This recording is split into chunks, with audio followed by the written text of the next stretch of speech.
Oh. Baka magkalaman yung wallet ko kasi Tapos maglagay ka dun sa may, ano mo, dun sa may opisina nung kwan mo.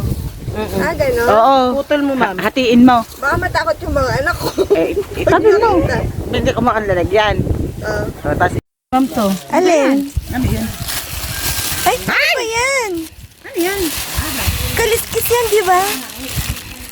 Saan mo nakuha yan? Kiss ng maniniwala ka ba, ma'am, yung kaibigan namin may alagang pong yan? sawa? Yaan? Ase? Sawa. Hindi, alam po yan. Ano po ba yan? Hindi sarabin ako noon. Oh, yan. Oh. Swerte yan ah. Oh. Anong swerte? Swerte mo may sa wallet. Oh? Malagay nga sa wallet ka. Oo, totoo yan. Kunin mo. Balansa ba? Ba't naman lalat si tuyo yan?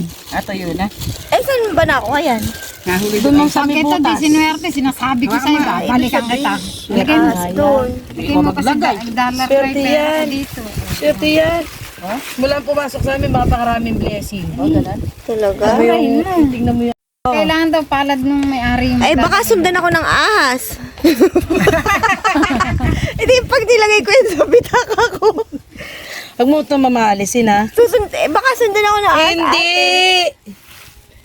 Totoo ba? Oo nga, ma'am. Kailangan yung dollar ko maging $100 to. Sigurado ka Nung ha? dumating mami to, hindi ko sa pag-ano, nakabili kami ng barako. Tapos nakabili ulit kami ng may sidecar Matagal na sa na inyo? Batman. Ha? Kailangan mo pipicturean. Ay mama, tinan mo ako, nalagay ko sa wallet. O, tingnan mo. Hindi nga, swerte nga yan. Hindi ako, Kaya nga, hindi lagyan ako mo ako. naglolo ko, ma'am. At baka labig oh. Baka magkalaman, oh. Koreano na Norte. Magkalaman yung... Ano, ang laki naman niya. Malaki daw yung blessing, ma'am. Sige, lagay mo ate. Malaki yung blessing niya. Hindi po, ma'am, saan hindi nyo ginagamit, Huwag mo na ha? tatanggihan. Oo. Huwag mo tatanggihan. Ano ka ba? Gano'n? Oo. Swerte, ma'am, yan. Huwag mo ko. Gagamitin ko to palagi, ate. Opo.